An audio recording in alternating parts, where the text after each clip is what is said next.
Today we'll talk about how can you fix this problem on your on your blog graph 3D app. So all you have to do, so you just go down, click here on settings, click on it here. So when you click on settings, it's going to show for you a list like this here. Then all you have to do, so you just go down here, then you click here on apps, come to apps list here, and here you're looking for blog graph 3D app, or just click on search.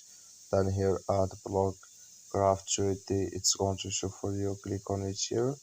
So then it's going to show for you a list like this, click here on for stop, then you click here on OK.